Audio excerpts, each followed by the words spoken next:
parang minsan ako na lang rin naging coach na Sugar. Kasi hanggat hindi mo talaga siya tututukan, hindi naman talaga maabisalo. Kaya kailangan mo talaga tutukan kahit magkadugo kayo. Parang companion ba? Uy, kahit naman yung iba ganun. Oo, ito naman. Oo nga, totoo naman yung ibang kagaya yung mga cute. Oo nga, totoo naman eh. Depende, minsan masungit siya. Pero mas gusto ko yung relax. Pero okay naman siya. Pag siya nagtuturo sa akin, sumusunod talaga ako kasi alam kong mahusay talaga siya. Kaya pag si Jeremy nagtuturo sa akin, kahit yung coach, nakikinig din naman ako. Sumusunod ako, di ba?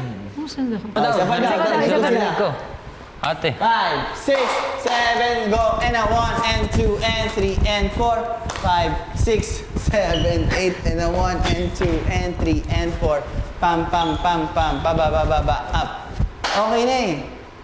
Kaso,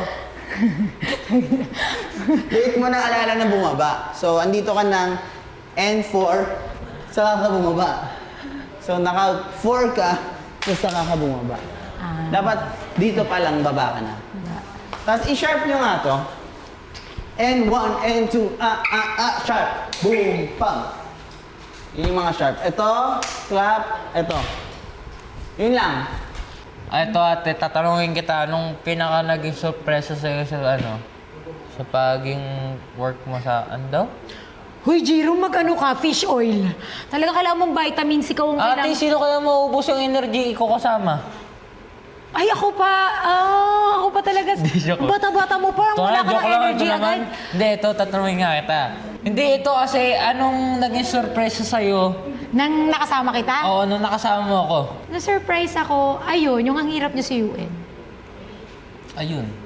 Yun talaga. Yung talagang... kala ko talaga hindi ko mararamdaman yung... Biruin mo, mag-show na, doon lang siya... Doon ko naramdaman na parang, okay, gumaang. Pero yung before that, talagang grabe. Kala mo, nanunuyo ako ng... anak ko kasi parang, syempre, pag anak mo, di ba, ikaw agad yung pagkainano mo yan, okay na yan eh.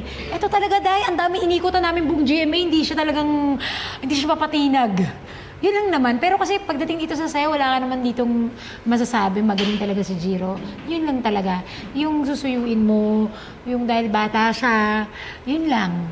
Doon lang ako nagulat. Akala ko kasi malambing kasi ito eh. Pag siya nagkakamali, isang lambing lang okay na. Pag siya talaga dahil, Ay, ngayong kapalit ate. Yun. Pag siya may gawa, malambing siya, ate, okay na agad.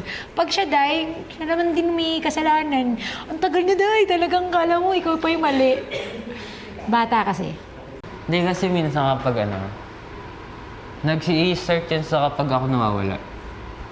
Kasi minsan, turo ng turo, ako kasi kapag ulit ng ulit, medyo nawalan ako ng gana. So, may mga ibang bagay yung ginagawa habang nag-reset eh.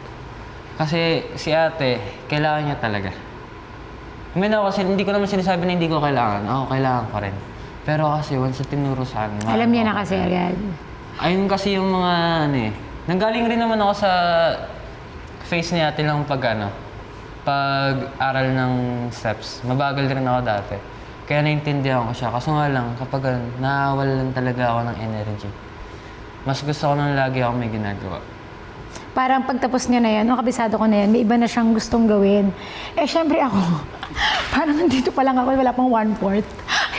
Tapos hindi ko alam kung paano ko siya minsan susuyuin. Kasi bata nga, tapos gusto ko siya unawain din. Tapos gusto kong unawaan din niya ako nang hindi ko kabisado yung step. Tapos kahit na andun na siya sa akin, kailangan ko pa rin kasi siya, kapag humahataw siya, nadadala niya rin ako nabibigay ko rin yung akin Kaya parang, yun nga lang, siguro, kailangan din talaga na tumayo sa sarili pa. On my own. Pero kapag kailangan kasi ng partnerings, di pwedeng ako lang. Kailangan talaga, dalawa tayo dito So yun lang yung sa akin, dalawa tayo dito. Pag solo-solo, okay lang yan.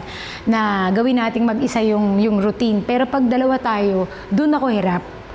alam mo yun, dahil hirap ako sa, basta hirap ako siguro kung solo ko lang yan, okay ako. Kasi yun lang yung gagawin ko eh. Pero dalawa tayo eh, partnerings, ganyan. Yun lang naman, pero naiintindihan niya na kung saan ako nanggagaling. And ngayon, okay kami kasi naunawaan na natin, yes. Napag-usapan namin agad yung mga dapat. Dahil sabi ko nga lagi eh, magaling na siya, andyan ka na, alam mo yun. Ako sa sarili ko yung medyo problema. But, nagagawa naman ng paraan lahat, lalo na sa communication. Tsaka mabait ito si Jiro. Kailangan mo lang talaga siyang, paalala na, uy, hindi ko pa amalang masyado yung step.